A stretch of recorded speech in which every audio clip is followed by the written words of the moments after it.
A continuación, Nuevo Poder.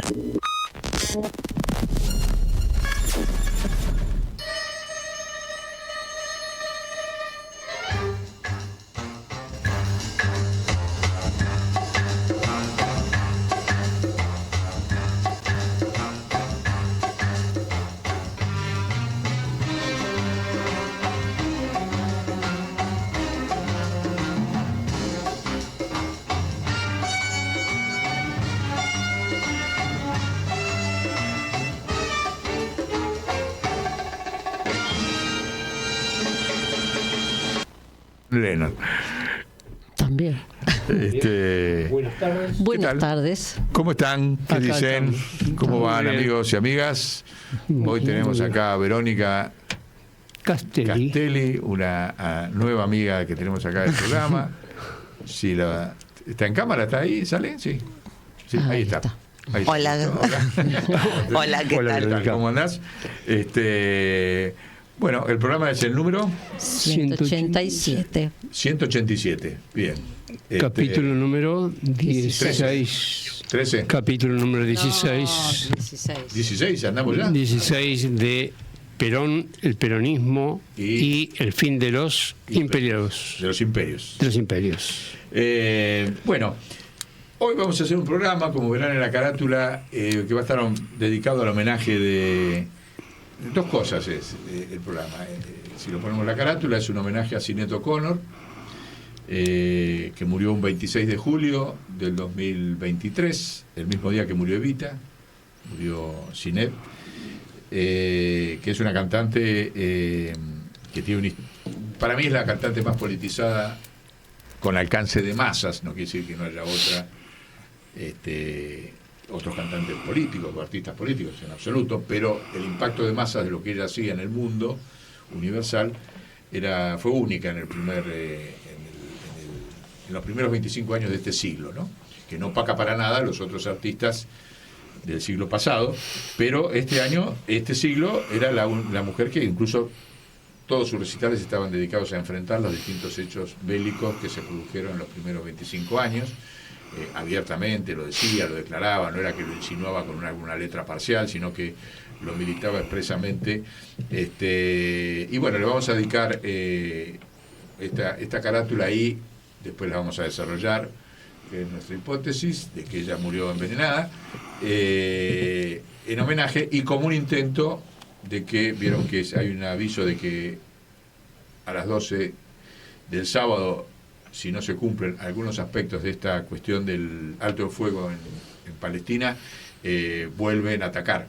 Lo dijo abiertamente ya no Netanyahu, sino el presidente de Estados Unidos. Dijo, si a las 12 no entregaron todos los del sábado que viene ahora, todos los Rehenes. Va a ser un infierno. Lo dijo públicamente Trump, ya no solo Netanyahu. Entonces, en prevención de eso y empezándonos a preparar para ese momento, ojalá no llegue, desde luego, es que le dedicamos este programa. O sea, un homenaje a ella, una recuperación de realmente qué es lo que pasó, cómo funciona la OTAN sobre la cultura, en un intento humilde intento de tratar de frenar que se vuelva otra vez al genocidio que estuvo suspendido durante un mes, ¿no? Pero bueno, el programa también, ahí van a aparecer varios videos, pero estamos acá con una compañera que por eso la invitamos en este marco, que tiene que ver fundamentalmente con los genocidios de allá, los genocidios de acá, los genocidios que siguen como si nada, aunque los pueblos cada vez más los resisten o los divulgan más. Está incorporado el concepto de genocidio como parte de las resistencias, de las distintas resistencias que hacen los pueblos en el mundo. Y bueno, queríamos escuchar un poquito tu historia, tu compromiso con los derechos humanos. Vos has sido despedido por este gobierno, nos dijiste recién, ¿no? Sí, y ofrecerte un poco lo que tenemos nosotros a disposición para todo el movimiento de derechos humanos, ¿no? Son dos cosas diferentes, relacionadas, mi historia personal con mi historia laboral. Yo mi vinculación con el movimiento de los derechos humanos es a raíz de que soy hija de personas desaparecidas. Tengo una hermana nacida en cautiverio, a quien pude encontrar en el año 2008. Y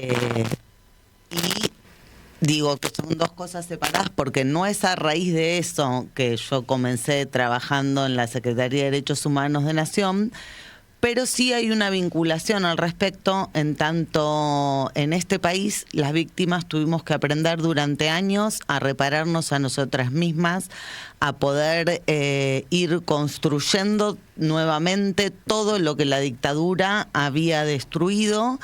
Y entre tantas otras cosas, en cuanto yo tuve edad, me puse a realizar investigaciones para poder encontrar a mi hermana. Fue así que en un momento en la Secretaría necesitaban contratar gente para el equipo de mujeres desaparecidas embarazadas que no estuvieran denunciadas como tales, y no hay mucha gente que tuviera formación para realizar ese tipo de investigaciones, por eso fue que comencé a trabajar en la Secretaría.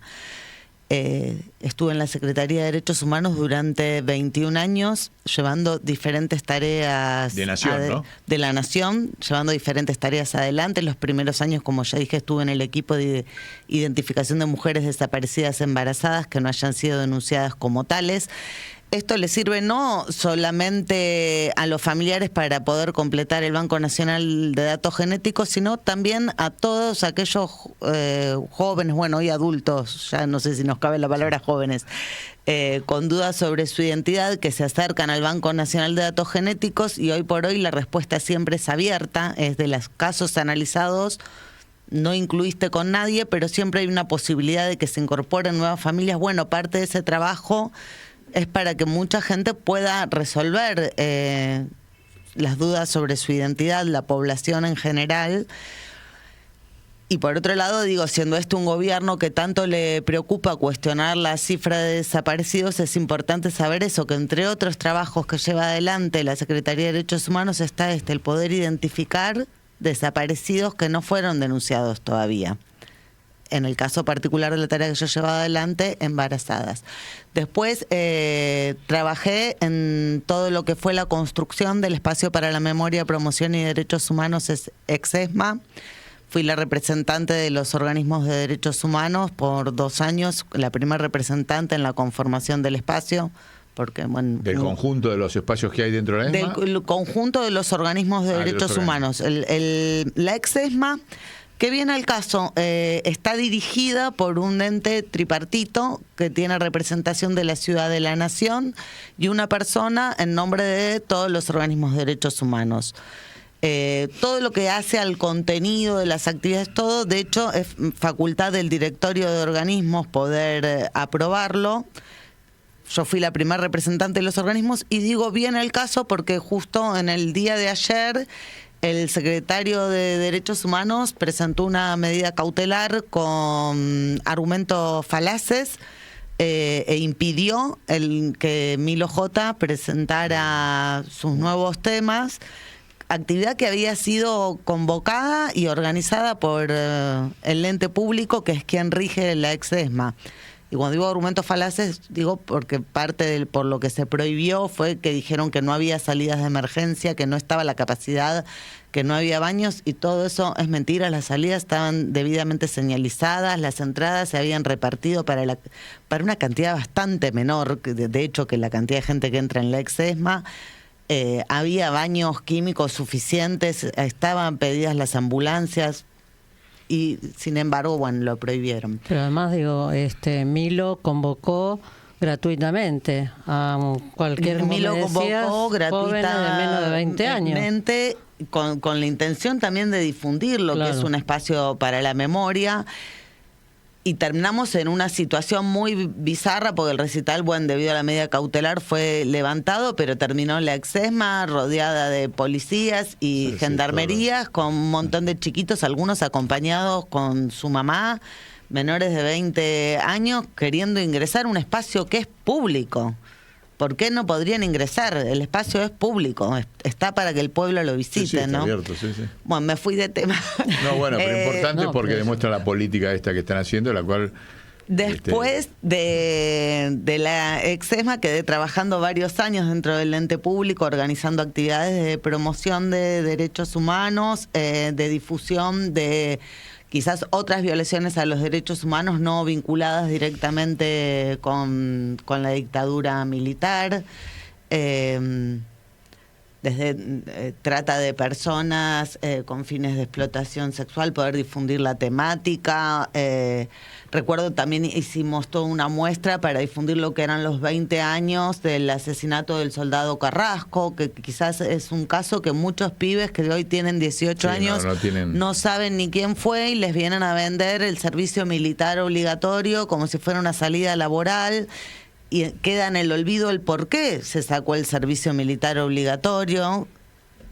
Bueno, Carrasco, digo por si hay algún oyente que no lo sabe, era un conscripto que se encontraba haciendo el servicio militar obligatorio y fue torturado.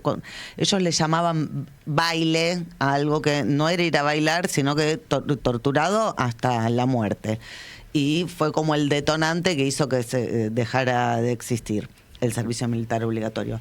Bueno, después volví a la Comisión Nacional por el Derecho a la Identidad, que es donde funcionaba el equipo de investigación de embarazadas, pero esta vez a la Unidad Especial de Investigación a dirigir las investigaciones sobre posibles casos de apropiación de menores durante la dictadura militar. Esa unidad fue abolida recientemente. Ahora medio año la abolió esta gestión, le sacó las facultades de investigación al Estado para que encuentre a personas secuestradas por el terrorismo de Estado durante la última dictadura militar. Y finalmente había vuelto a la Dirección Nacional de Sitios y Espacios de Memoria en el 2022. Donde comenzamos a trabajar para construir en lo que fue el Centro Clandestino de Detención, Tortura y Exterminio El Vesubio, el primer espacio de memoria que iba a funcionar en La Matanza, que es el municipio más grande de todo el país. ¿En La Matanza? El primero en La Matanza. En La Matanza hubo 14 centros clandestinos denunciados no hasta ahora, y no hay ningún espacio de memoria hasta la actualidad. El primero de ellos iba a ser el Vesubio. El Vesubio funcionó en un terreno muy cerca de Autopista Riggeri, sobre Camino de Cintura, estar unos 500 metros de la intersección, menos. Si no me equivoco, ahí dicen que estuvo Oestergel, ¿no? Estuvo Oestergel, estuvo Haroldo Conti, estuvo Raimundo Gleiser, cineasta. ¿También? Sí. O sea, es un lugar que tiene una historia. ¿Cómo y tantos años en democracia y no se transformó en centro de memoria? El municipio no quedó bajo la órbita. El terreno originalmente era del Mercado Central, de la Corporación del Mercado Central. Claro, está casi enfrente, sí. Lo utilizaba el Servicio Penitenciario Federal. Ahí fue que funcionó todo el tiempo que funcionó como centro clandestino. En el 78, frente a la inminente visita de la Comisión Interamericana, las estructuras en pie son derribadas. Y a fines de la dictadura, inicios de la democracia, es ocupado por una persona que ocupa las 5 hectáreas. A partir del 2006... la primera hectárea, que es donde están los restos de las construcciones, el juez Rafecas, que es el que entiende en la causa, envía una medida de no innovar. Entonces el ocupa deja de estar invadiendo ese terreno, se cerca esa hectárea. Y lo que se había logrado ahora es que el Mercado Central le había dado un permiso de uso a la Secretaría de Derechos Humanos de Nación, entre tanto esté vigente la Ley de Sitios y Espacios de Memoria, para que instale allí un espacio de memoria. Todo el primer trabajo fue con sobrevivientes y familiares, para pensar la arquitectura del lugar. Está planteado un espacio arqueológico, en tanto el lugar fue derribado. Lo que hay que hacer son excavaciones que también permitan dejar la historia al descubierto. Sí, como se están haciendo en otros centros, ¿no? Que se siguen descubriendo. Centros que por ahí la gente no lo sabe, donde vos inicias la excavación y aparecen vestimentas, documentos, un montón de cosas que no solo prueban la existencia del lugar, sino de las personas que allí estuvieron, que hay gente que quizás todavía no sabe dónde estuvo su familiar desaparecido. El Atlético siguen descubriendo ahí. Descubriendo cosas, Juan. Y habíamos empezado a trabajar con obras públicas, todo lo que era el sistema de cubiertas para poder iniciar las excavaciones y pasarelas para que pueda ser visitado por estudiantes, sobre todo. Bueno, es un lugar que también tiene mucho interés los extranjeros porque por alguna extraña razón tiene la particularidad de haber tenido muchísimos desaparecidos de nacionalidad europea en el Vesubio. ¿Ah, sí? Pero Mirá. eso es más una casualidad, o sea, no hay una lógica particular, pero de hecho lo ha visitado en marzo del año pasado la Unión Europea junto con varios embajadores. Bueno, y estábamos trabajando en eso cuando asumió este gobierno, con el fin de la obra pública todo se vio interrumpido, pese a lo cual seguimos haciendo por propia voluntad y con mi vehículo visitas con una compañera que es con la que habíamos estado trabajando todo el proyecto y el guión del ¿Tus lugar. papás pasaron por ahí? Mis padres estuvieron, sí, desaparecidos en el Vesubio. Ajá. Primeramente en el Sheraton, que es la comisaría de Villa Insuperable Partido de la Matanza, y de ahí llevados al Vesubio. Mi compañera Florencia fue despedida en junio, o sea que quedé sola realizando visitas. Llegué a hacer visitas de hasta 80 chicos, yo sola con mi vehículo. ¿Los organizás vos y los seguís llevando en forma estuve militante? lo estuve haciendo dentro de mi horario laboral. Fui despedida el 31 de diciembre y la dificultad que tendríamos hoy por hoy para poder realizar una visita de forma militante es que yo no puedo acceder a un espacio que está a cargo de la Secretaría de Derechos Humanos de la Nación. Sí, ahora te tienen que autorizar la entrada. Claro. Sí, bueno, y un montón de cosas más que, digo, deberían garantizar la seguridad del lugar, la preservación del lugar. Es un lugar que tiene una medida de no innovar por orden de un juez. Sí, y sí. está frenado. Porque, bueno, digo, Mirá, y te cuento lo del Vesubio como sí. podría estar contando la sí, situación de un todos montón de casos. Pero otros ese caso no es- espacios, porque claro. este es emblemático porque nos despidieron a todos, no quedó nadie. No, eso- Éramos solo dos y no quedó nadie. No quedó nadie No, a mirá, cargo yo me- del Vesubio. yo me- Ahora, ¿Y el municipio de La Matanza no se comprometió en esa situación? quedó pendiente de firma y bueno, no dieron Mira, yo los me tiempos y comprometo- asumió esta gestión, pero quedó pendiente de firma un convenio que iba a incluir a la Secretaría de Derechos Humanos de La Matanza Sí. y a la de Provincia de Buenos Aires para que pudiera llevarse adelante de forma tripartita. Eso nunca llegó a firmarse. ¿Buenos Aires? ¿Por qué Buenos Aires? Porque está en la provincia de Buenos Aires. Ah, la provincia, no pensaba Claro, la era ciudad. la provincia. Pensaba la ciudad. La no, provincia de Buenos Aires, La Matanza y Claro. Nación, que lo llevaran adelante de forma tripartita. Eso nunca llegó a firmarse, ganó este gobierno y quedó como único responsable del lugar, pero que de hecho no se están haciendo responsables. E insisto, yo cuento lo del Vesubio porque es el lugar donde me estaba desempeñando en el último tiempo de mis años y años de trabajo dentro de la Secretaría. Pero es la realidad que están viviendo todos los espacios de memoria, que vieron mermado su personal, en algunos casos hasta la política mitad. esta de querer destruir La Secretaría de Derechos Humanos en general, donde han echado un montón de profesionales altamente capacitados para llevar sus tareas adelante. Y del Estado, ¿no? Digo, recientemente estuvimos escuchando noticias en todos lados del desastre que están haciendo en el Ministerio de Salud.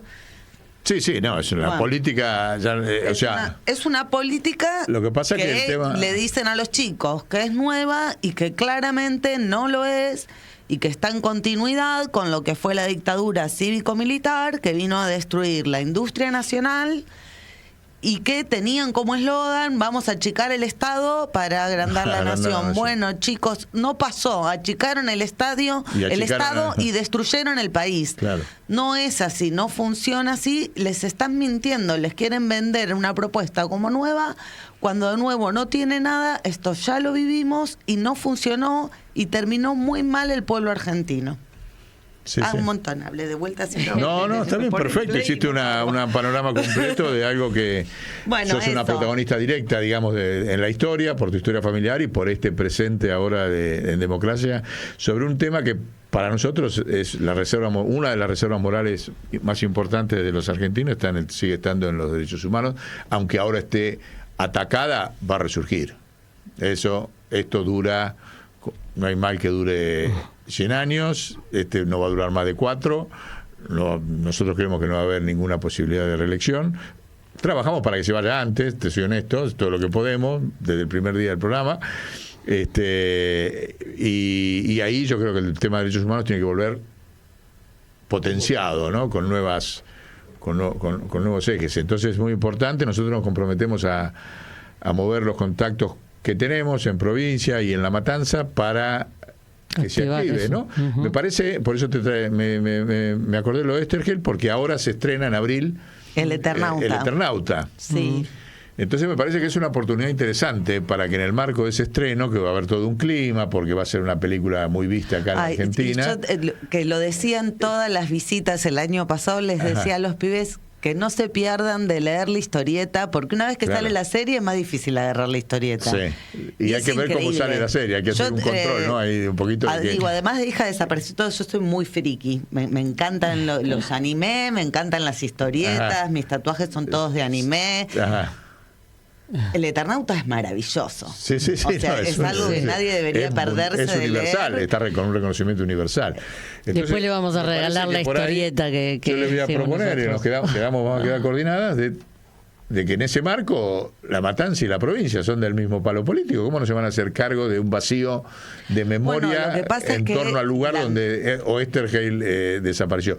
Sin mejorar, desde luego, el resto de todos los compañeros que pasaron por ahí. Pero el tema con eso es que, como quedaron los convenios firmados hasta donde se llegó el mercado central, le cede el espacio a la Nación. Ahora, la Nación está obligada a poner ahí un espacio. Hay una ley de sitios y espacios de memoria. Si no tienen la voluntad de hacerlos, mínimamente deberían conveniar con el municipio y la provincia y permitir que otro lo haga. Y si no, que hagan un convenio. Deberían hacerlo. Si no, que hagan un convenio en el marco de ese convenio, hacer un convenio de avance entre municipio y la provincia y van adelante. Si la Nación no quiere poner plata, porque no le vas a poner plata, bueno, y desde ahí convocás a la sociedad, que era un poquito el principio por el cual nosotros venimos trabajando. Viste, te decía que hicimos un centro internacional que ponemos a disposición del Vesubio y de todos los contactos que vos tengas con tu experiencia, donde hay 5.000 libros sobre todo el tema del genocidio y el lawfare también, o sea, el sitio se llama GAF, está los libros del genocidio y del lawfare, y que se pueden bajar y estar ahí a disposición. Eso está en el Parque de la Memoria y bueno, podemos también sumarlo, no sé si habrá algún grupo del Vesubio que lleva un archivo. Sí, está el grupo de familiares, que es la Comisión Vesubio y Puente 12. Puente 12 es otro centro clandestino que funcionó prácticamente donde está el Ministerio de Seguridad de Provincia ahora ahí. Claro. Es en diagonal, es también autopista Rillera y Camino de Cintura, es enfrente. Bueno, lo ponemos a disposición para que lo que vos que conocés bien a todos los compañeros y los lugares esté ahí, y me parece que hay que hacer una movida, si te parece, con esto, aprovecharlo de Estergel y empezar ya, no esperar a abril que se va, y entonces buscar la forma de que provincia en el marco de este resurgir del Eternauta hagan un convenio. Nos decías también que hay una convocatoria ahora mañana, próximamente. Sí, Ajá. Eso te iba a decir antes de irme. No, mañana a partir de las 17 horas la Asociación de Trabajadores del Estado, ATE Capital, que es el gremio al cual yo me sigo sintiendo parte, estoy despedida, pero sigo sintiendo parte, está convocando una marcha de la resistencia en defensa de las políticas públicas de memoria, verdad y justicia. Mañana desde las 17 horas en Plaza de Mayo, es una marcha de 24 horas como las que hacían como la marca de resistencia. Mira. Sí. Bueno, muy bien, ahí vamos a tratar de darnos una vuelta y convocamos a todos los oyentes y a las compañeras y compañeros a asistir. Así que quedamos comprometidos entonces con que el Vesubio y La Matanza, eso me parece grave, ¿viste? Sí. Un distrito como La Matanza, peronista Pero es que no es responsabilidad de ellos, es que lamentablemente los vericuetos, porque es difícil explicar la cantidad de controles que pasan los pero hay cosas sabemos porque tuvimos una gestión. Hay cosas que disparan. Lamentablemente quedó sin firmar y el gobierno actual no tiene voluntad de firmar eso, que son los que deberían dar la provincia el paso puede para sacar, que intervengan otros. Hay cosas que disparan. Nosotros fuimos funcionarios con el Barba Gutiérrez en el municipio de Quilmes 8 años. El Barba estuvo preso político 8 años. O sea, Sí, lo conocía el Barba. Sin embargo, el Pozo de Quilmes, ¿sabés cómo se convirtió en lo que es hoy? Por un increíble error e ignorancia de Martiniano Molina, que fue el intendente que sucedió, que le ganó con el PRO al Barba, y este hombre, cuando le preguntaron en un reportaje los periodistas locales por el Pozo de Quilmes, se puso a hablar del bacheo. Sí. O sea, no tenía noción de que ni siquiera en qué distrito vivía. Eso generó tal escándalo que ese escándalo terminó en una ley provincial que hizo que el Pozo de Quilmes se expropiara durante el gobierno de Martiniano Molina, No, pero es que ahí... Entonces hay cosas que disparan. A mí me parece que lo de Oesterheld y lo de Darín haciendo de ahora... El Eternauta. El Eternauta, aparte como está Darín, viste, eso golpea mucho más. Yo creo que si lo manejamos bien puede disparar una ley provincial que expropie y que se hagan cargo la provincia y... Después que lo arreglen los jurídicos. No es problema nuestro. No quiero empantanar a los oyentes. Es más complejo porque tiene que ver con que la razón del mercado central y la composición del mercado central. O sea, es bastante complejo el tema. Pero la provincia puede expropiar. Pero se resolvería con que Nación ceda la gestión. Sí, pero estos no te van a ceder nada. Pero si vos expropias, te lo digo por la experiencia de las empresas recuperadas. Nosotros nosotros fuimos fundadores de las empresas recuperadas a base de ley de expropiación por un tiempo y demás, y mientras tanto se hacían cosas. Si se le busca la vuelta en la provincia, yo me comprometo por lo menos a investigarlo. Bueno, aprovechando esto, como ya te digo, hago una analogía entre la brutalidad de Martiniano Molina y lo positivo que va a ser esta serie de Netflix, que hay que hacer un control, ¿no? Que no nos hayan deformado a estrenar porque, ¿viste? Si vos la leíste bien, yo la leí bien, lo importante es que el único héroe es el héroe colectivo. Bueno, entonces te comprometemos para cuando salga voy a que vengas a hacer un análisis crítico ratificando, esto está bien, esto está mal, de la serie, porque dado que vos con el anime y todo, ¿estás de acuerdo?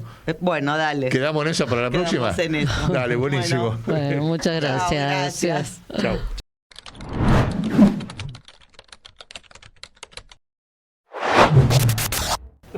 Bueno, estamos al aire. Estamos acá, ya Verónica se fue a trabajar y nosotros vamos a seguir con el eje del programa, que es, como dice la carátula, Sinéad O'Connor. A ver si la ponemos un poquito, explicamos para los que no la conocían. Ella es una cantante irlandesa. Volvemos con el número del programa. Sí. Lo habíamos dicho antes. Bueno, sí, lo habíamos dicho. 187. 187. Y está en la primera, porque esto continúa de la anterior. Bueno, el asunto es que ¿por qué que estamos poniendo esa carátula? Porque Sinéad O'Connor fue la voz del siglo, la mejor voz femenina del siglo XXI. Yo por lo menos no puedo no comparo con el siglo XX, sino el siglo XXI. Yo no he escuchado otra voz como esa. Pero a su vez era una mujer de fe. Esto que están viendo ahí en imagen es porque ella primero, como buena irlandesa, vienen todos los irlandeses, son católicos, y ¿está la carátula ahí? ¿Sí? Porque no la veía.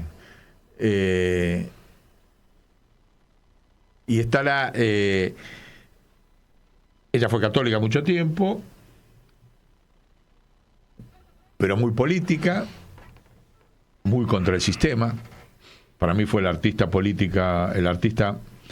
en el siglo XXI, o sea, en estos 25 años, más politizada, más que unió su arte con la disputa del sistema. Ahora vamos a recordar algunas de las cosas que hizo en ese sentido, pero siempre dentro de la fe. Eso también le dio una distinción. O sea, fue católica, ferviente, rompió la foto del Papa del Opus Dei en cámara, y cantando la canción, mientras cantaba la canción de Bob Marley contra la guerra, War, contra la guerra, y en un momento en sorpresa, en vivo, que generó un despelote mundial, que estuvo casi como 6, 7 años proscripta de todos los medios de comunicación, agarró la foto, por aquí, ahí creo que tenemos la imagen, no sé si hay un video, y de Juan Pablo II, y dijo, este es el enemigo, digamos. Ella lo consideraba el enemigo del propio catolicismo, ¿no? Cosa con el cual nosotros en América Latina coincidimos, porque ese papa fue el cómplice de toda la destrucción de la iglesia en América Latina. Los 850 perseguidos y mártires católicos, ahí está el momento, ¿ven? Ahí lo tienen. Ese momento se generó un problema mundial que la sacaron de todos los circuitos mundiales de circulación de contenidos musicales, para que sea una idea. Y siguió siendo católica, ¿sí? Y siguió defendiendo al pueblo de Dios, no defendía a la institución. Le costó terrible en su carrera, siguió cantando y después adhirió a otra etapa, a una iglesia muy chica, una parte de la iglesia cristiana que admite que las mujeres sean sacerdotisas. Esa es la imagen que está en la etapa. Siguió cantando, y ahí lo ven, cantaba como sacerdotisa.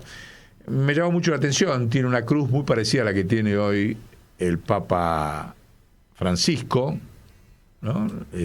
Parecida, no es igual, le faltan algunas cosas, pero bueno, y ella después siguió peleando y se convirtió al Islam. Ahí tenemos algunas fotos, ¿no?, de cuando se convierte al Islam. O sea, siempre fue una mujer de fe, ahí la tienen, ¿ven? Y siempre cantando estas canciones que fueron furor mundial. En América Latina estuvo casi, yo le diría, proscripta. Por ejemplo, a la Argentina nunca vino a cantar, pero sí fue a Chile. Y es increíble que haya ido a Chile. Acá tiene mucha gente que la conoce, que la respeta, que la tiene como ídola, pero nunca circuló. De la misma manera que su autobiografía no circula en América Latina. Está publicada en castellano y no circula en América Latina. Hoy no circula. ¿Por qué? Por esto que yo les digo, porque es la artista más politizada del siglo XXI. Me animo a decirlo quizás por primera vez. Si alguien quiere demostrarme que estoy equivocado con otro artista, lo escucho. Artista de masas, no quiere decir que no haya otros artistas. No puede decir, bueno, Silvio Rodríguez es un artista también politizado, Serrat en su estilo, pero acotado a un sector.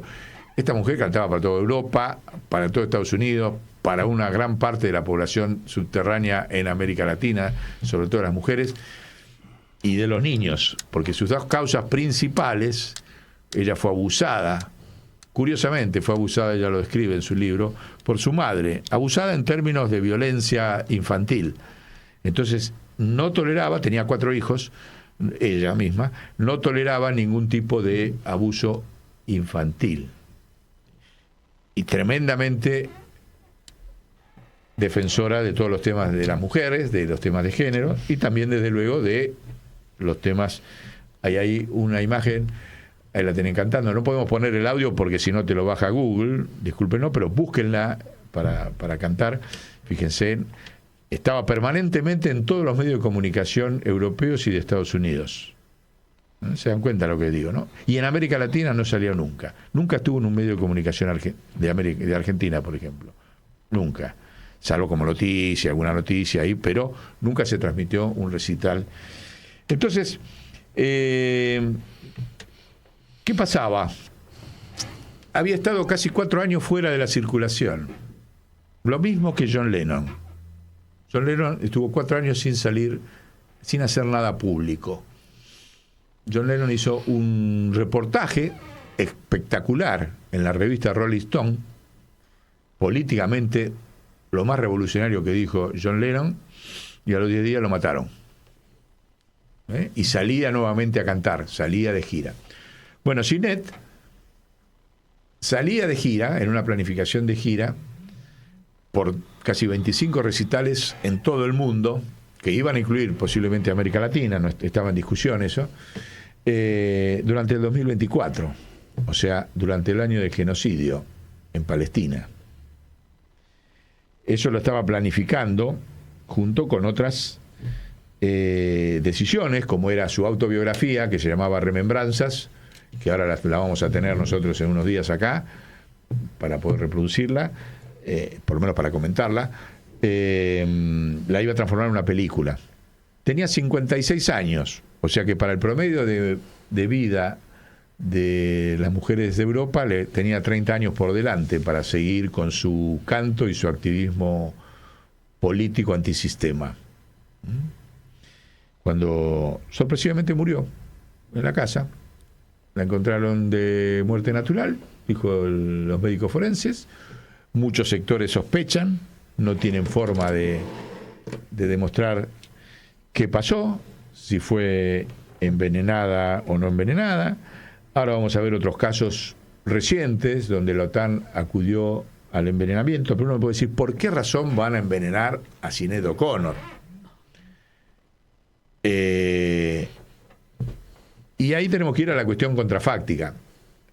Así como los algoritmos tienen un gran poder para manejar, como dijo ahora Stiglitz, que Elon Musk, que las digitales tienen más poder que los nazis y que el fascismo, lo dijo Stiglitz, el premio Nobel de Economía, porque tienen la capacidad de meterse abajo la cabeza de cada uno. En cambio, Hitler hablaba a la masa, desde una plaza. Mussolini hablaba a la masa. La gente que no estaba en la masa no llegaba. Y a lo sumo llegaba por la radio, qué sé yo. En cambio, Stiglitz dijo, hoy esta gente tiene un poder, ahí lo tienen a Stiglitz, peor que el nazi y el fascista, porque tiene la capacidad, vía los algoritmos, de meterse en la cabecita de cada uno, en segmentar el mensaje adecuado a la psiquis de cada uno de los 8.000 millones de seres humanos. Entonces, si tiene esa capacidad el algoritmo, hay que entender, ahí lo tiene la nota, ¿ves? Tienen más herramientas de propaganda que los nazis. Elon Musk y Zuckerberg tienen, dicho por Stiglitz esta semana. Ahora, si tienen esta capacidad, también tienen una mayor capacidad de previsión de lo que va a pasar y del manejo de las emociones del mundo. Como nosotros partimos de la base de que la nueva geopolítica, como lo hemos dicho en otros programas, de la paz china en Medio Oriente, tomó la decisión la OTAN, Estados Unidos y el Estado de Israel, dijo, esta es la oportunidad de barrer con Gaza y adueñarnos de todos esos territorios, automáticamente los tipos planifican. Se imaginan que si planificaron como autoatentado terrorista el 7 de octubre, dejalos entrar, que nos lleven X cantidad a los que sean de rehenes, porque eso nos va a permitir tomar la posesión y rajar a 2 millones de palestinos en Gaza y tomar posesión colonial de eso. Ese fue el diseño real, que lo acaba de confesar ya no solo ¿cómo es? Netanyahu, sino también Trump. Evidentemente los tipos prevén todo. Dice, bueno, ¿y qué problema vamos a tener en el marco de esto? Los partidos políticos, las Naciones Unidas, ya sabemos, la tenemos neutralizada. No existe, como de hecho no existió. Es un ente absolutamente inoperante para frenar genocidios o estas decisiones. Los partidos políticos, ni se menciona, fíjense acá en la Argentina, el silencio de la clase política argentina con el genocidio no tiene retorno en Israel. Ni siquiera el peronismo, ni Cristina, ni nadie, ni Axel. El silencio cómplice no tiene retorno de eso. Pero en todo el mundo fue así. Ellos saben, lo tienen medido. ¿Quién va a reaccionar? ¿Quién nos va a complicar? ¿Quién puede generar? Y un aspecto muy importante es,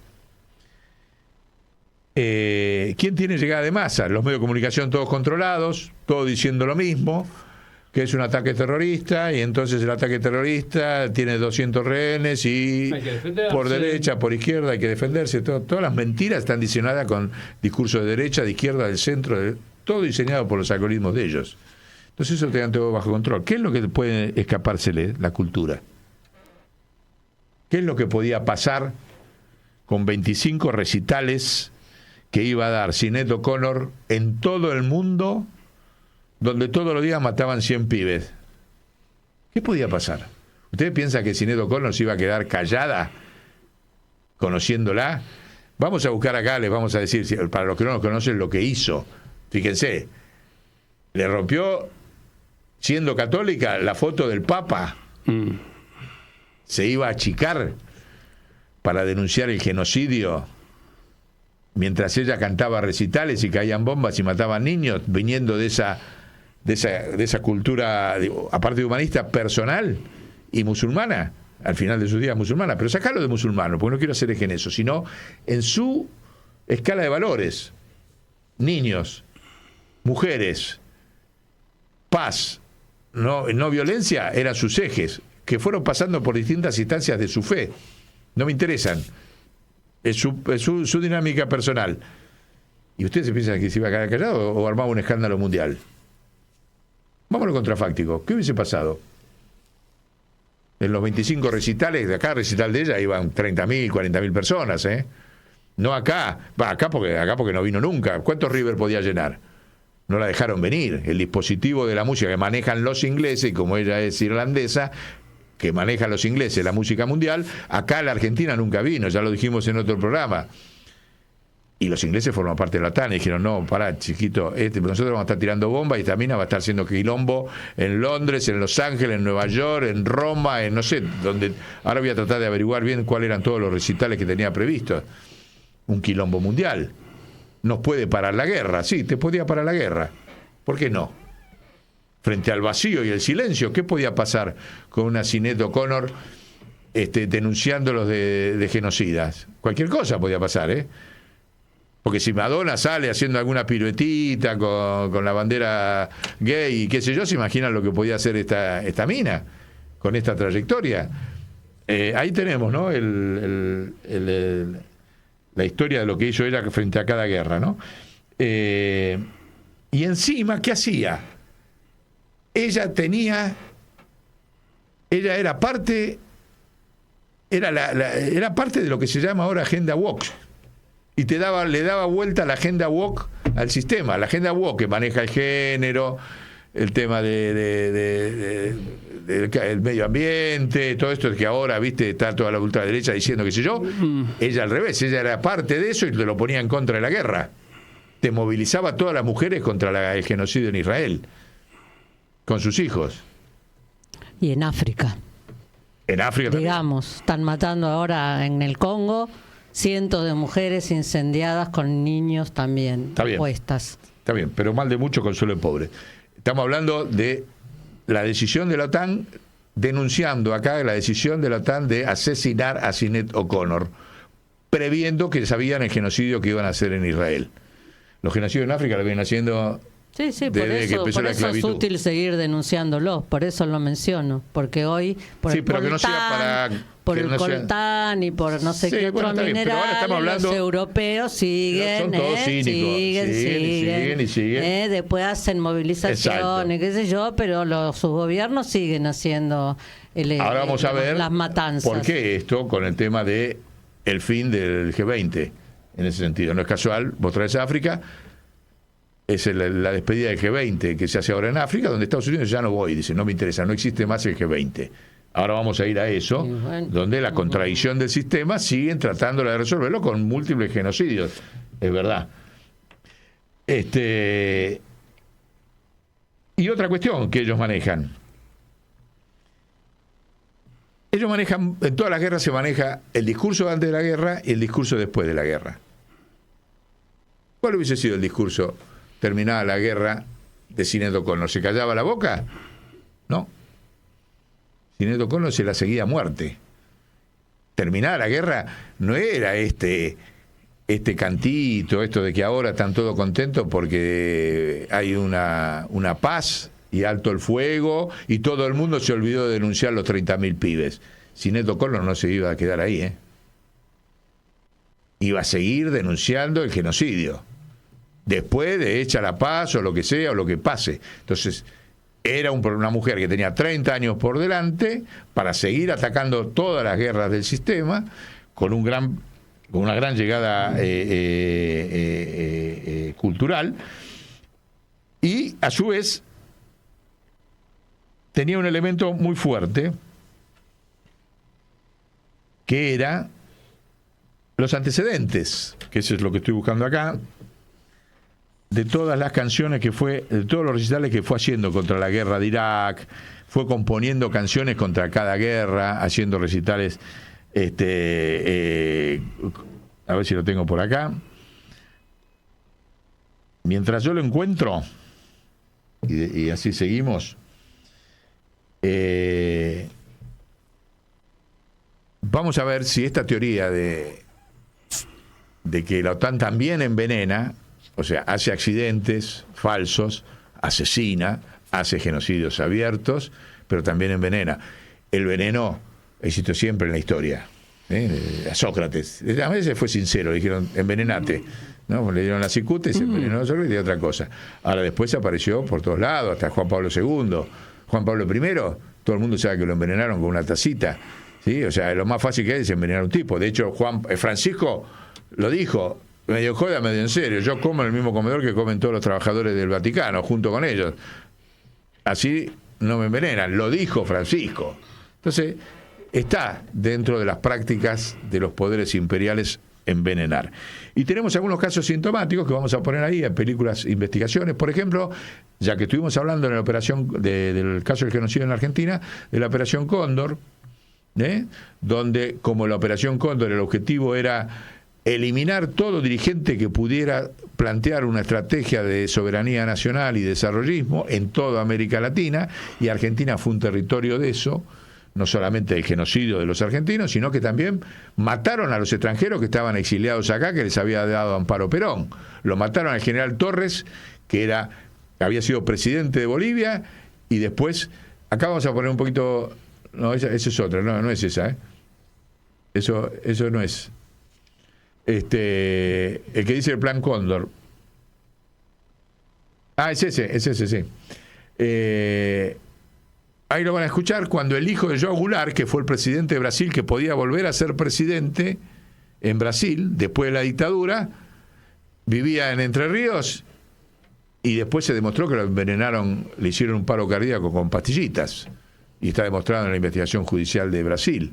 Y aparece acá en la denuncia en esta película es espectacular, sobre la operación Cóndor. Lo mismo le pasó a Arafat, que la mujer y la hija siguen la causa judicial del envenenamiento de Arafat. Entonces, existió siempre eso, ¿sí? Algunos más espectaculares, otros más creíbles, otros que, como este caso de Sinéad O'Connor, muchos van a decir, vos estás loco, ¿no? Vos estás loco porque... No estoy loco. Los tipos tienen esa práctica. Entonces lo que hay que medir es, ¿era un peligro la mina o no para el diseño de la guerra? ¿Era la única válvula que se le escapaba? Porque de hecho los tipos podían hacer genocidios sin ningún costo, ¿eh? Lo hicieron, mataron 30.000 pibes, se ocuparon Palestina, y ahora se habla de otra cosa, y ahora vamos a hacer un Mónaco y no pasa nada. Entonces tienen neutralizado a partir de la paz china todo tipo de reacción. En Medio Oriente dijeron, esta es la nuestra, vayamos, porque los tipos van a cacarear, pero no van a hacer nada, van a hablar, los europeos con su cinismo van a decir alguna declaración, pero podemos hacer. ¿Qué es lo que se les podía escapar? Vuelvo a decirlo, la cultura, la cultura, y una cultura con acceso de masas, porque yo creo que tenía 1000 veces más oyentes y admiradores Sinéad O'Connor que cualquier otro artista occidental. Politizado hablo, Estamos hablando de Silvio Rodríguez, ¿no? Entonces, sí. Tenemos ahí un poquito del audio de Operación Cóndor. De los niños secuestrados en Orleti, todos fueron localizados. La metodología de la apropiación comienza en Argentina, pero es un plan común. Eso es un plan.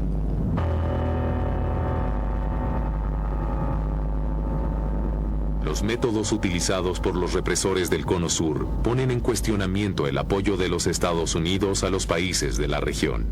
Y la cuestión de los derechos humanos entra en la pauta de la disputa presidencial norteamericana. All of you will be proud, and I believe that I can make the kind of leadership in the White House that can tap the greatness that's in all of you. Jimmy Carter se postuló a las elecciones con una plataforma de derechos humanos. Él declaró públicamente que la administración de Nixon y de Ford, el presidente Gerald Ford, su opositor, había apoyado a los Pinochet del mundo y que esto era contrario a la ética y moral del público americano. Esto, sin duda, lo ayudó a ser elegido.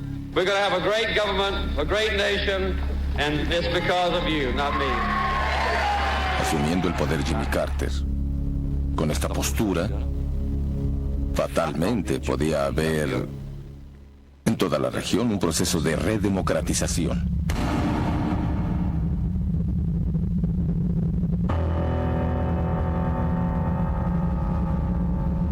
¿Y los elegidos serían quién? ¿Quién sería? ¿Qué candidatos tendrían junto al electorado de esos países una posibilidad de elegirse? Evidentemente, en el caso uruguayo, Selvar Michelini y Gutiérrez Ruiz. Dos figuras importantísimas.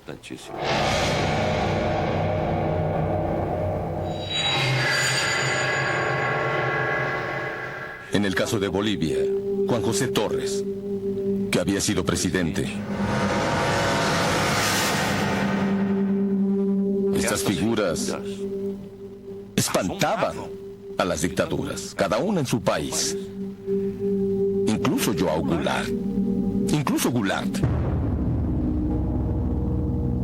Todos ellos, de una forma o de otra, querían el restablecimiento democrático en sus países y el restablecimiento democrático en Latinoamérica. En 1976, el expresidente brasileño João Goulart vive con su familia en Buenos Aires.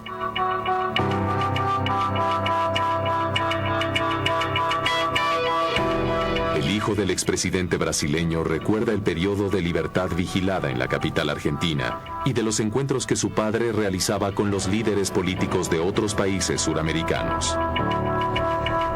En varias oportunidades hubo encuentros. Nosotros tenemos un documento de la misma Operación Cóndor, un documento de vigilancia del ejército uruguayo, vigilando una reunión que tuvo lugar en el apartamento del presidente Torres, en Buenos Aires, con mi padre, el presidente Torres, Michelini y Gutiérrez Ruiz. Es decir, el documento es uruguayo, del servicio secreto del ejército uruguayo, monitoreando a las personas en Argentina.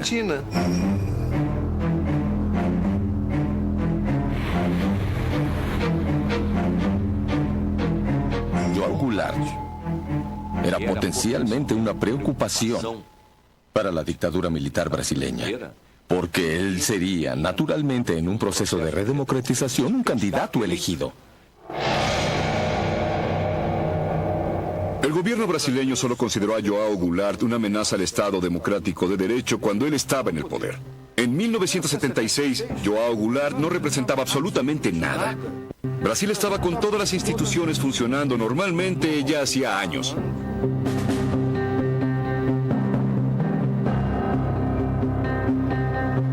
Ya había una discusión sobre la amnistía. Entonces ya se votaba hacía mucho tiempo para diputado estadual, había votación para diputado federal, entonces, ¿qué era lo que Yango iba a representar? Absolutamente nada. Fíjense, este es un tipo del establishment brasilero. Dice que las repúblicas funcionaban normalmente las instituciones cuando no se elegía el presidente, y lo dice sin ponerse colorado.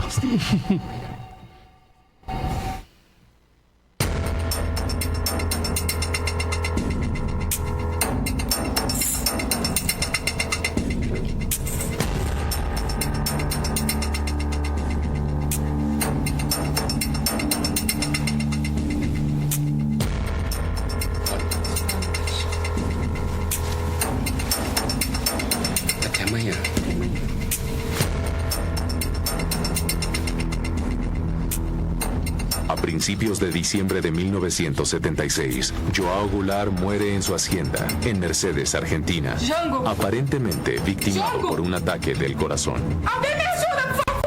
Dos de las cosas más sorprendentes fue que en un primer momento, cuando falleció, la hacienda estaba a 120 kilómetros de la frontera. Brasil dijo que no podría venir a Brasil. Y segundo, cuando fue autorizado para que viniera a ser enterrado en São Borja, no se hizo la autopsia en Argentina y tampoco fue permitida la abertura del ataúd para hacer la autopsia en Brasil.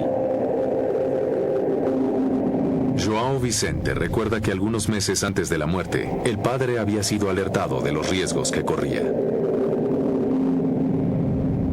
El gobernador Arraes, que estaba exiliado también en Argelia a través de Neiva, Moreira, otro exiliado brasileño, manda avisar que a través del servicio secreto argelino se había enterado de que tanto Django como Brizola estaban en la lista de Cóndor y que les avisara urgentemente que salieran lo antes posible de Uruguay o de Argentina, porque serían eliminados en ese proceso de Operación Cóndor.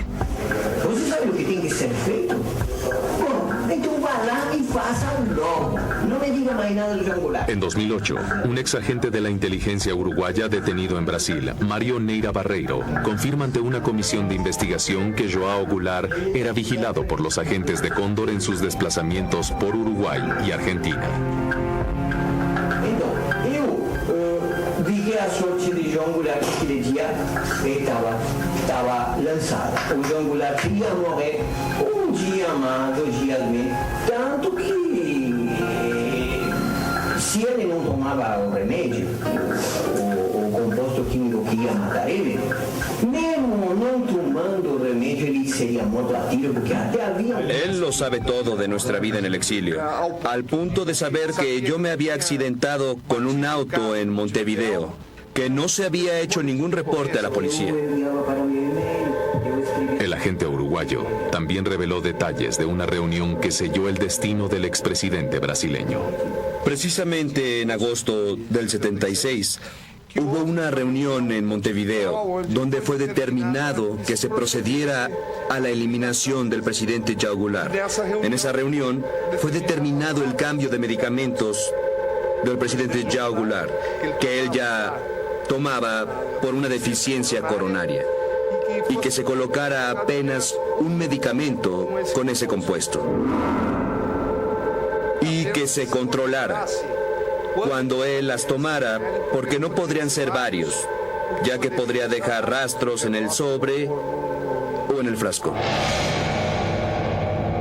Además de João Goulart, otros 2 importantes líderes políticos brasileños, Juscelino Kubitschek y Carlos Lacerda, también mueren en circunstancias sospechosas. Juscelino muere en un accidente de automóvil, hasta hoy poco claro. Carlos Lacerda estaba arrestado, sí, el documental es largo, dura casi 1 hora y media, es muy bueno, hay que verlo, buscarlo en la web sobre todo, pero acá seleccionamos nada más que la parte donde utilizaban el método de envenenamiento, demostrado, probado, judicializado y demás. De hecho, el primer presidente electo de Brasil duró 15 días, Das Neves. ¿Sí? La primera vez que le decía, después de 21 años de elección, gana Neves, Das Neves creo que se llamaba, no me acuerdo, Das Neves creo, y de repente entra al hospital y del hospital no sale, a los 15 días de haber sido electo presidente. O sea que hay muchos antecedentes. Todo esto viene a cuento porque vamos al planteo que dijimos, se van a tener que arrepentir de todo. La OTAN, Estados Unidos y todos los países cómplices de Estados Unidos en todas estas operaciones van a tener que arrepentirse para la nueva etapa civilizatoria, Entonces, es importante esta compilación de memoria y demás. Sinéad O'Connor tiene que ser un símbolo de esa nueva etapa civilizatoria, porque es una víctima, no es que se murió de muerte natural. Nosotros vamos a seguir trabajándolo, posiblemente nunca se logre determinar y ubicar, porque está enterrada allá en la Comunidad Europea, que es especialista en envenenamientos de Europa, papas, reyes, los Borgia, todo. ¿Ustedes saben por qué, de dónde surge el brindis? Eso de chocar los dos así, el brindis así, de los reyes que se desconfiaban tanto que antes de tomar cada copa todos tenían que golpear así para que las gotitas de un vaso salten de un vaso al otro. Ahí nace el brindis. Ese es el origen. Fíjense que lo hacemos todos los días, chocho. Sí, bueno. Sí. Entonces, volviendo. a este. Después tenemos, hay unos pequeños videos ahí de Arafat, que fue otro caso terrible, ¿no? Porque no se olviden lo siguiente: el grupo de la OTAN que quiere guerra y no paz y no quiere dos estados, que tiene su pata en Estados Unidos, su pata en el Estado de Israel y también en Europa, esa es la esposa de Arafat, la que están viendo ahí. El principal objetivo fue destruir los acuerdos de Oslo. A Rabin lo mataron, a Arafat lo envenenaron y a Clinton, como era de Estados Unidos, lo sacaron de circulación con la operación Lewinsky, ¿no? Curiosamente también paisanas, ¿no? Y acá esta película compila toda la investigación. Se hizo la exhumación, la investigación, y determinaron que tenía una cantidad de, no me acuerdo qué componente, fuera de lo normal en el esqueleto. O sea, le siguen investigando hoy, después de, no sé, creo que 20 años hace que murió, no sé. Y está claro, o sea, todo el mundo está convencido que sí, que no, de las discusiones técnicas, de pericia. Ustedes saben cómo son las pericias. Todo el poder opera atrás de la pureza técnica, no existe. Bueno, siguen ahí. Pero sí descubrieron, con todo esto que está compilado en este documental, que la dosis, la cantidad de polonio, creo que era, que tiene un cuerpo normal, el cuerpo de Arafat tenía 25 veces más. Polonio. Sí, creo que era polonio, sí.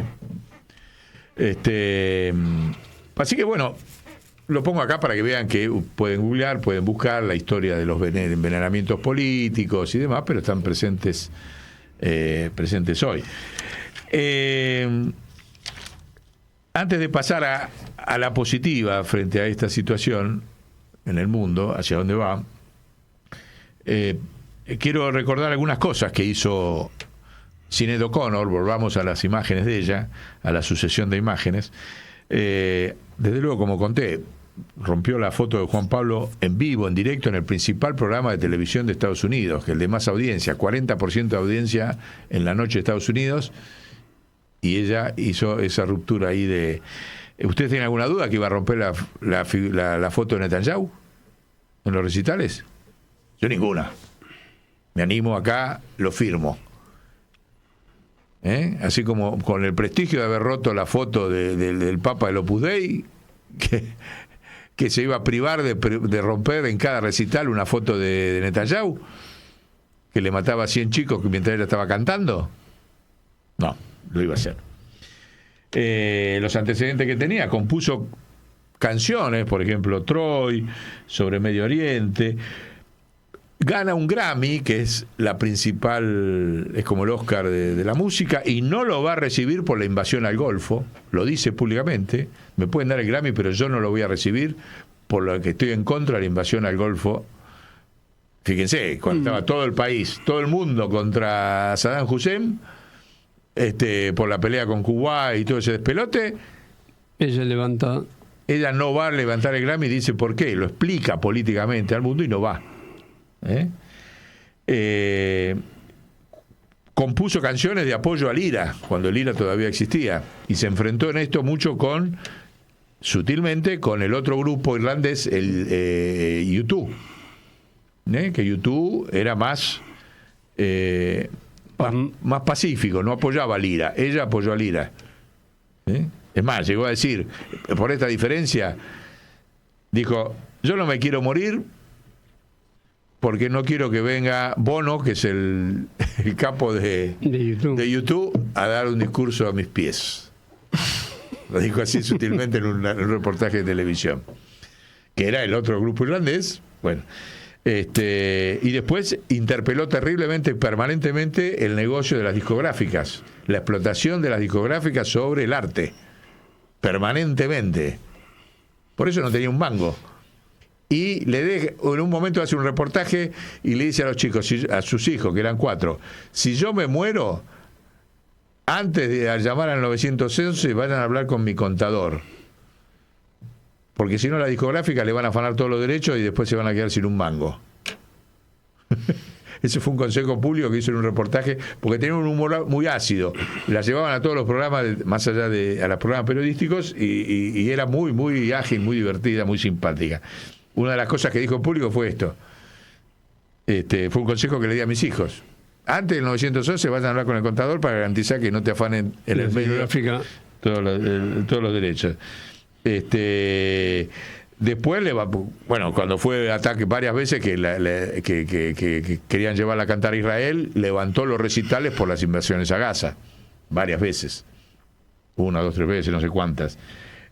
O sea que estuvo siempre permanentemente uniendo arte con política. Arte con política, públicamente y a costo, ¿no? Así que bueno, Sinet, bandera de lucha en esta etapa de civilización. ¿Podría haber hecho fracasar esto, el plan de solución final a un solo Estado que está en curso? ¿Podía una mujer? Y nunca sabes. ¿Sí o no? Por la duda, la asesinamos. ¿Podía generar un movimiento de masas universal contra el genocidio sin esto, no? ¿no? Por lo menos un nivel de conciencia iba a generar que hoy no hay.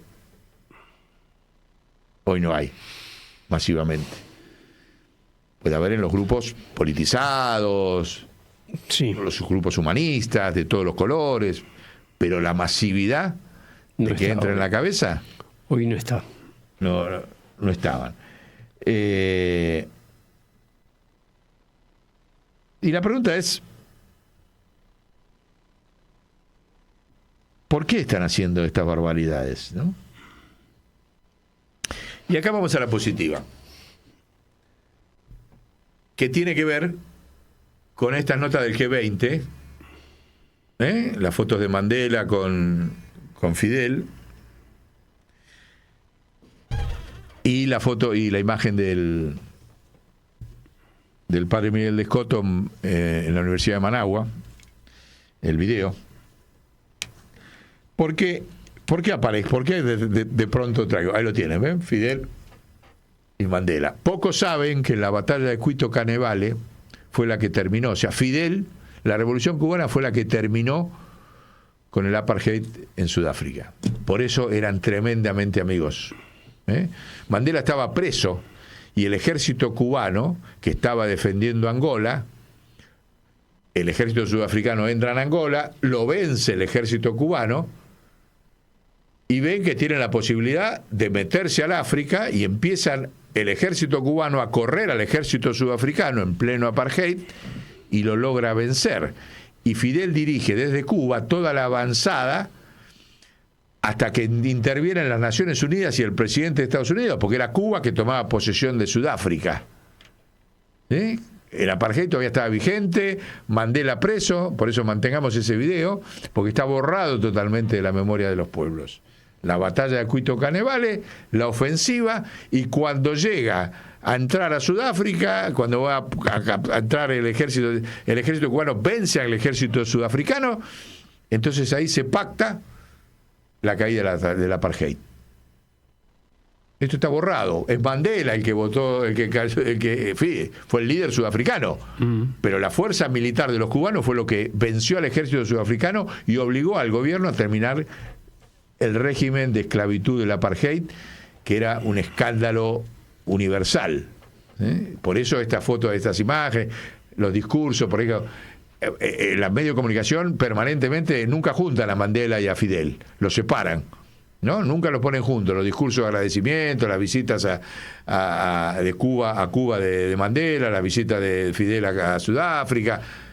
Es Gardel, Fidel entre los morochos de Sudáfrica, porque el ejército cubano les hizo caer una esclavitud que tenía 100 años más, qué sé yo cuánto tenía. ¿Sí? Entonces, ¿a qué viene esto? Porque ahora hay en Sudáfrica el acta de defunción del G20. El G20, y ahora vamos a ver dónde empezó y cómo termina, y Estados Unidos dijo que no va. No va ni el presidente, ni Marcos Rubio, que es ese cubano ahí gusano que lo mandan ahí a todos los trabajos sucios. Dijo que no va. ¿Saben por qué no va? Porque el régimen actual sudafricano quiere llevar adelante uno de los compromisos que se hizo cuando cayó la apartheid, que fue la reforma agraria de las tierras en Sudáfrica. Que todavía cayó el régimen blanco, pero los únicos que tienen propiedad de la tierra son los blancos. No hay negros con propiedad de la tierra. Y como el actual sistema de África, el gobierno actual, quiere avanzar sobre ese compromiso histórico, lo dicen abiertamente, ¿eh? Ve que dice, Sudáfrica está haciendo cosas muy malas. ¿Qué está haciendo? Está cumpliendo el pacto de caída. Señores, la tierra se distribuye. Basta del monopolio de la tierra en los blancos. Entonces no va a Estados Unidos a la reunión del G20 porque es en Johannesburgo, en Sudáfrica. Ahora, esa es la excusa. ¿El fondo cuál es? Y acá vamos a recordar. Y es muy importante esto, para adelante. El G20 nació para neutralizar la asamblea del padre Miguel de Escoto en las Naciones Unidas. Año 2008, se produce una tremenda crisis en el mundo, dicho por el presidente del Banco Central de Inglaterra, la peor crisis financiera en la historia del capitalismo. Y entonces el padre Miguel de Escoto, canciller sandinista que presidía la asamblea, logra formar la comisión de notables, con Stiglitz a la cabeza, que plantean toda una estrategia de modificación de las Naciones Unidas, financiera, comunicacional, era una revolución dentro de las Naciones Unidas. Aprobado por mayoría en la asamblea número 63. Y recordemos ese número, porque eso es lo que se viene ahora de vuelta, ¿eh? Es más, es lo que ya está pasando, aunque lo que se resolvió en la asamblea, en la 63 asamblea, de la mano de padre Miguel de Escoto, canciller sandinista, y Stiglitz, premio Nobel de Economía yanqui, trabajaban de común acuerdo. Lo que se resolvió ahí se está haciendo en el mundo. Solamente estuvo dilatado desde el 2009 por el G20. Ahora lo vamos a ver. Y ahora entramos en una etapa superior que van a ver que concluimos en una nueva imagen que le dejamos a ustedes para la formación política. Al final, ¿qué pasó? Ahí se planteaba terminar con las guaridas fiscales. La 63 Asamblea planteó terminar con las guaridas fiscales en el mundo, reorganizar todo. Entonces, ¿qué hace inmediatamente el poder internacional? A los 2 meses de aprobado eso, hace un cambio en el G20. El G20 hasta ese momento era nada más que los países industrializados. Saca a algunos países del G20 y mete a América Latina. Saca a Holanda, saca a Bélgica, saca a los países nórdicos y mete a Brasil, mete a Argentina, que en ese momento estaban liderando Lula, Néstor, ¿tá? Todos los líderes que había en Latinoamérica. Si esos líderes que habían apoyado al canciller sandinista en la Asamblea 63, había una fuerza de América Latina que era para transformar las Naciones Unidas. Había masa crítica de dirigentes políticos en la región. Para neutralizarlos, ¿qué hicieron? Los metieron al G20, sacaron a otros países que en total los manejan por otro lado, y le dijeron, tiene razón lo que resolvió la Asamblea. Pero no hace falta modificar las Naciones Unidas. Nosotros lo vamos a hacer igual. Nos comprometemos a hacerlo igual. Eso dijo Estados Unidos y la OTAN. Basados. Y no hizo nada. No hizo nada. Suponía. ¿Tá? Eso es lo que le llamó, ahora lo vamos a ver ahí, en la UNAM le llamó el G192. O sea, acá todos los países, todos los estados. ¿Qué es eso que planteó el G192, Stiglitz y el canciller Miguel de Escoto? Es lo que está describiendo hoy Putin que está pasando. Porque el G20 se fue diluyendo hasta esto ahora que no va nadie, que es lo que estamos hablando recién de Sudáfrica. En un momento quedó reducido a 2. De hecho, Cristina lo dijo, dice, ¿para qué vamos a ir a la reunión del G20 si es un G2? Es Estados Unidos y China, los demás estamos pintados. Lo denunció públicamente Cristina. Bueno, ahora ya no es ni un G2, ahora no es nada. ¿Por qué? Porque es una serie de factores, que son los que hablamos siempre, que ahora vamos a sintetizar en 2 pentágonos, en el pentágono virtuoso y el pentágono vicioso. El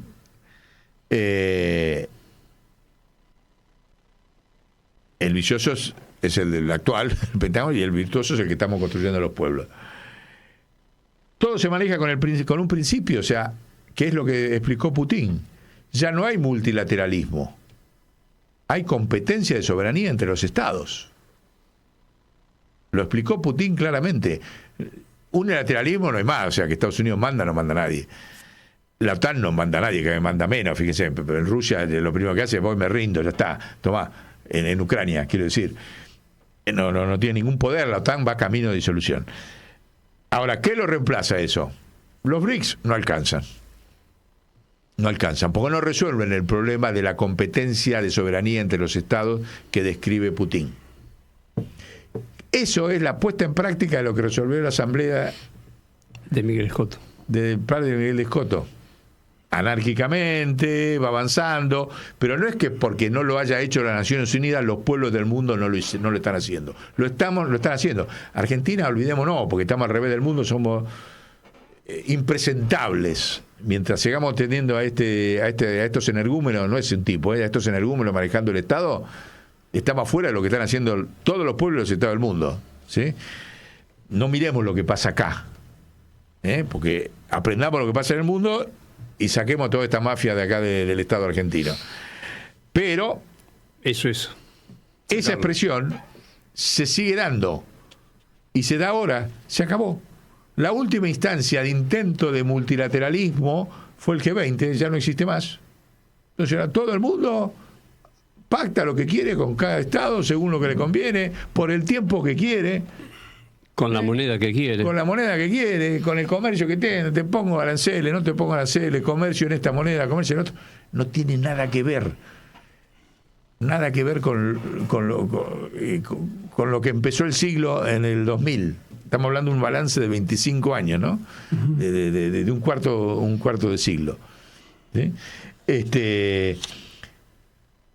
Y son 192 estados, lo que dijo el padre Miguel Escoto. G192 en competencia de soberanía. Ese es el estado actual y esto va apuntando a una realidad de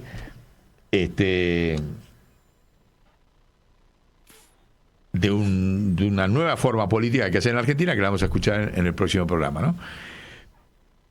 ¿Esto en qué se expresa? En dos pentágonos. Recuerdan que nosotros dijimos, hay un pentágono virtuoso que se va desarrollando, que ahí lo tienen, es justicia intergeneracional demográfica, se va produciendo, después no vamos a entrar en detalle porque se va a ir muy largo el programa y tenemos que hacer el otro, las nuevas teorías monetarias en base a la partida cuádruple, la renta básica universal ecológica, todo eso va avanzando por distintos caminos en el mundo.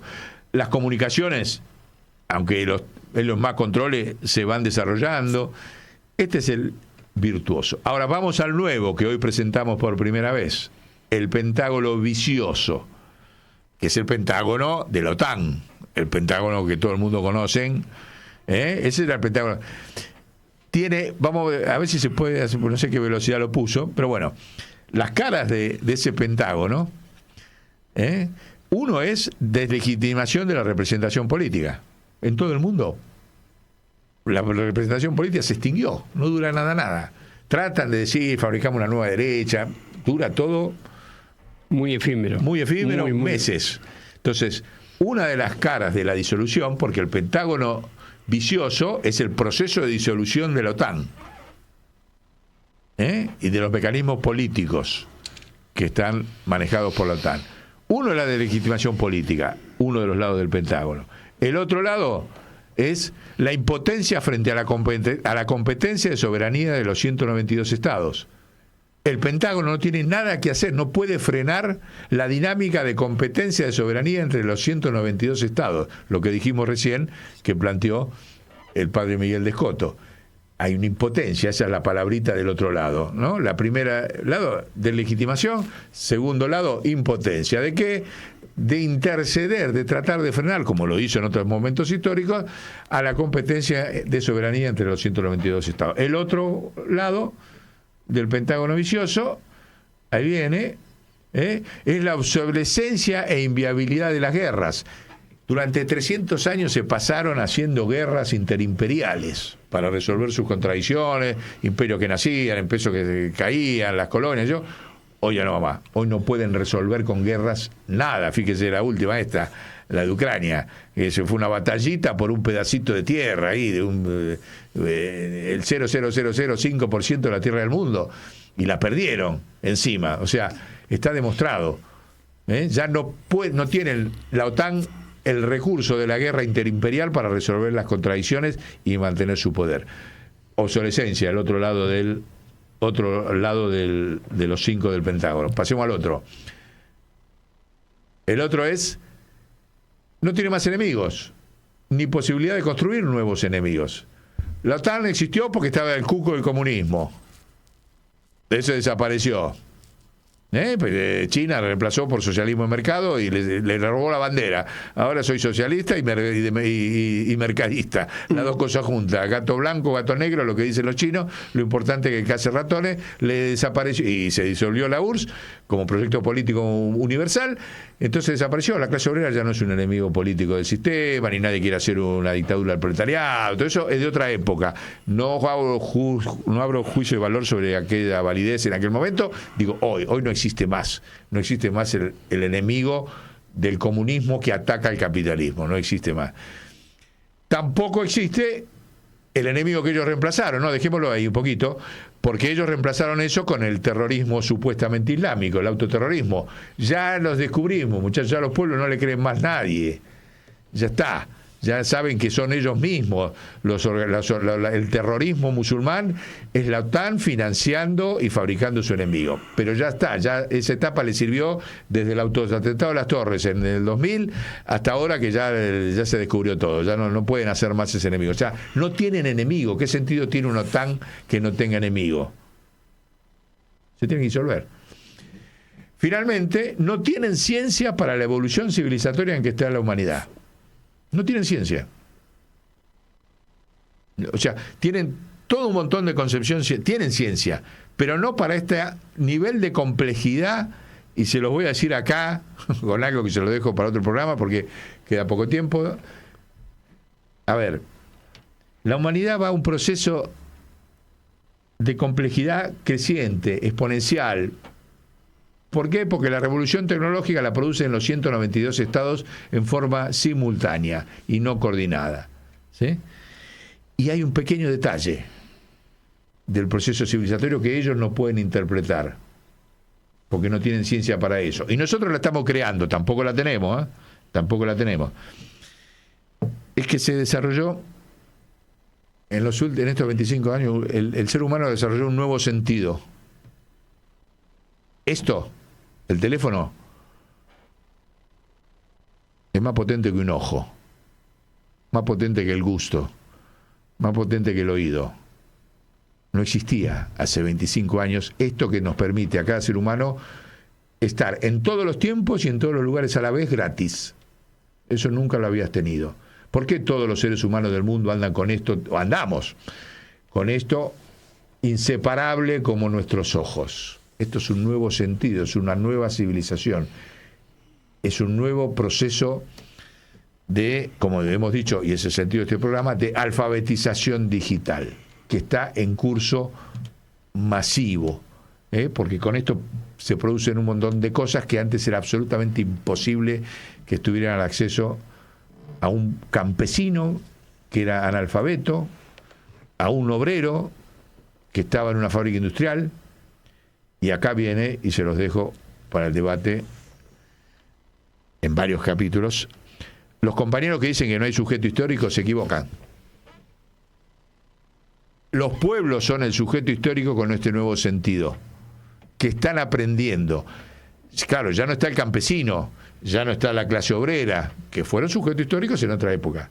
Hoy es más masivo todavía, porque los campesinos eran un pedacito de la población, y los obreros eran menos pedacitos todavía, pero el conjunto de los pueblos que forman el pentágono virtuoso que yo les acabo de escribir ahí, están desarrollando un nuevo sentido, que es un salto civilizatorio a través de este sexto sentido que es la cuestión digital. Y eso, el pentágono vicioso no tiene forma de manejarlo. Puede dilatarlo, con que te hacen una campañita vía los algoritmos, y entonces te confunden, pero no pueden resolver ningún problema. Te confunden, te difieren, pero el proceso de alfabetización de los pueblos sigue vertiginoso. Sigue vertiginoso. Y esa es la contradicción de los dos pentágonos que pasamos. Nosotros estamos militando, y este programa forma parte, el pentágono virtuoso. ¿Por qué? Porque el pentágono vicioso está en proceso de disolución por esos 5 lados que dijimos ahí. Es más, yo le había dicho, después lo vamos a completar, que el dibujito fuera con rayitas. Los nuestros son vectores sólidos, los 5 del pentágono vicioso. Eso hay que hacerle ahora unas rayitas punteadas, porque las rayitas punteadas significa proceso de desintegración, que es en lo que está el pentágono virtuoso. Bueno. Chau. Chau.